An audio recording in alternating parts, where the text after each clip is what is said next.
Eran una familia querida, conocidos por ayudar y por ser muy buenos intérpretes de lengua de señas. En Morelia, Michoacán, Víctor Manuel Mujica, Anayeli Hernández y su hija menor de edad desaparecieron sin explicación. Luego fueron encontrados asesinados y calcinados. Una familia de intérpretes de lengua de señas que hoy es víctima de uno de los crímenes más atroces. ¿Por qué alguien decidió acabar con esta familia que solo hacía el bien?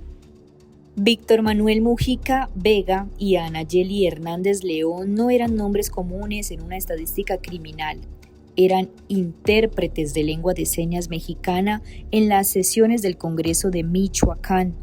También participaban en actividades del gobierno de estado y eventos de otras dependencias, así como en la Universidad Michoacana de San Nicolás de Hidalgo.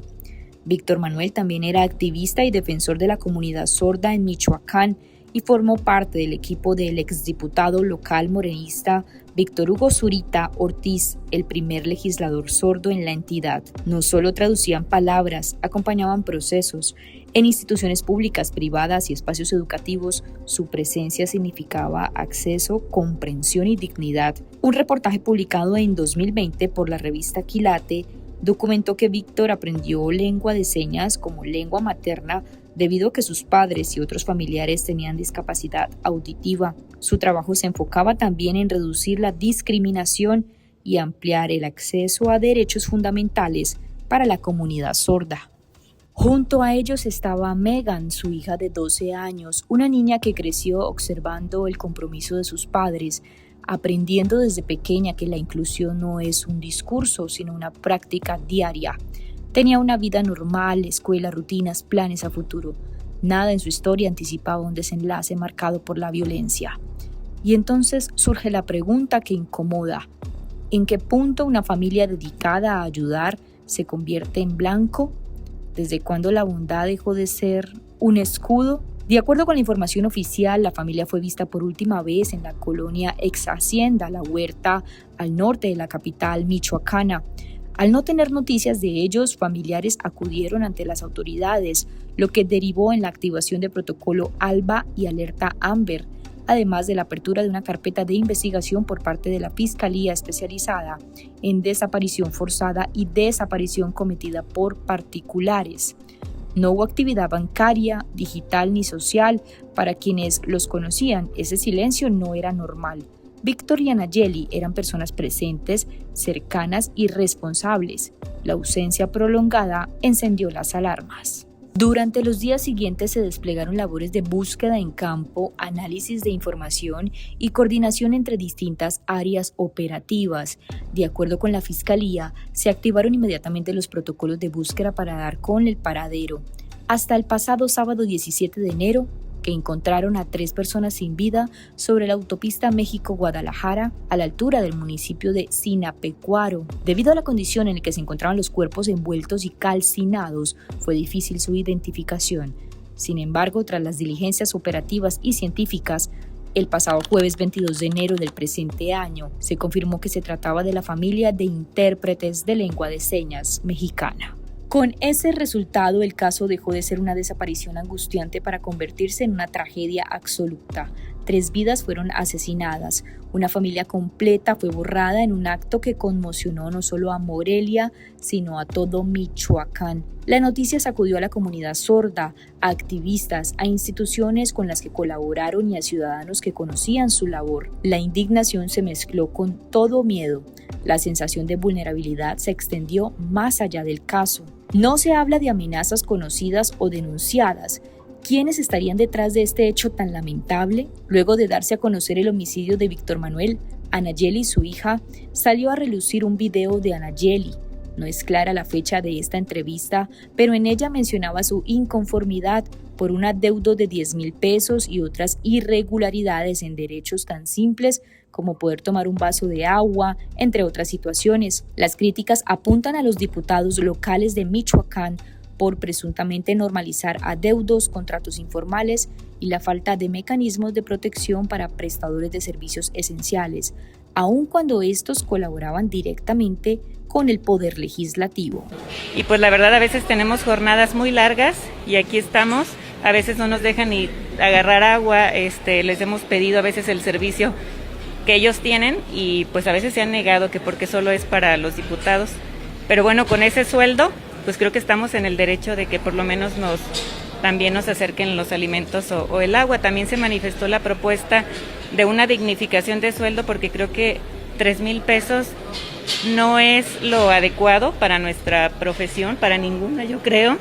Y de facturas, que es lo que sí se nos adeuda por eventos externos a sesiones del Congreso, se puede decir así. Por el momento, con este video en boca de voces con críticas y otras pidiendo justicia, no hay un pronunciamiento del Congreso ni de la Fiscalía. Lo que sí es cierto es que la Fiscalía General del Estado de Michoacán, en coordinación con la Secretaría de Seguridad Pública del Estado, la Secretaría de Seguridad y Protección Ciudadana y las autoridades del Estado de Morelos, anunciaron públicamente la detención del probable responsable del homicidio de la pareja de intérpretes de lengua de señas, Víctor y Anayeli, y su hija menor de edad. Fue el pasado sábado 24 de enero cuando las autoridades, como parte de labores de investigación operativa, lograron ubicar al ahora detenido, quien habría intentado escapar y esconderse en el estado de Morelos. Alfredo N., de 47 años de edad, fue capturado y quedó a disposición de la autoridad competente, quien determinará su situación legal. Al día siguiente, el proceso judicial comenzó a las 11:30 horas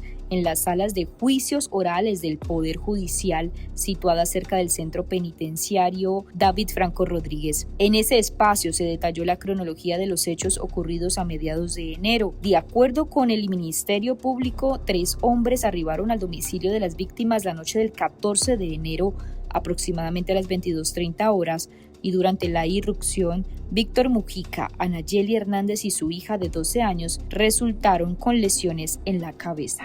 Los presuntos agresores permanecieron dentro de la vivienda hasta las 5 de la mañana del día siguiente, tiempo que utilizaron para sustraer diversos objetos de valor. Esta prolongada estancia dentro del hogar permitió a los sujetos organizar el robo de las pertenencias. Posteriormente, los integrantes de la familia fueron subidos a una camioneta roja de su propiedad para ser trasladados fuera del inmueble. Se espera que en los próximos días se emitan nuevas órdenes de aprehensión contra los cómplices mencionados en la audiencia.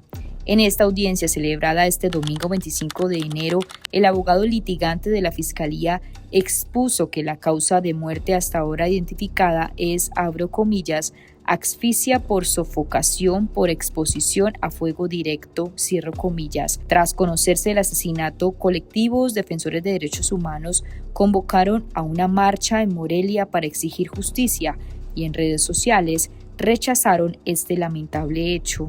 Hola, ¿qué tal? Buenos días, buenas tardes, buenas noches a todas y todos. Hoy vengo a hacer un video muy humano. También no lo hago para crear polémica ni aprovecharme de un tema tan doloroso.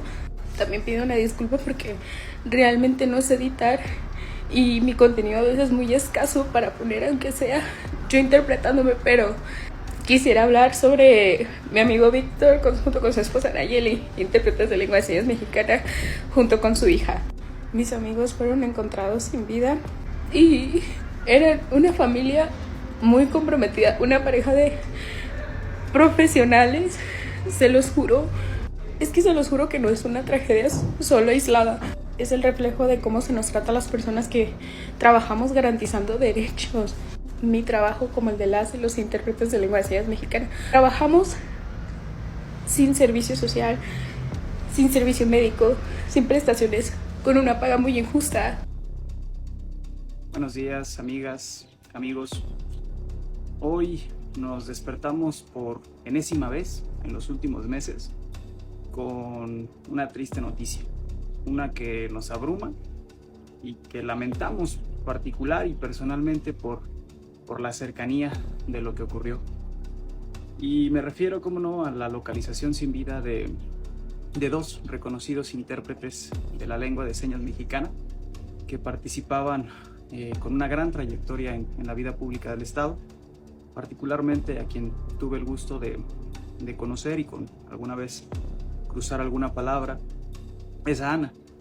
Pero pues bueno, es sin duda lamentable el final que tienen ella, Víctor y su pequeña hija de 12 años de edad.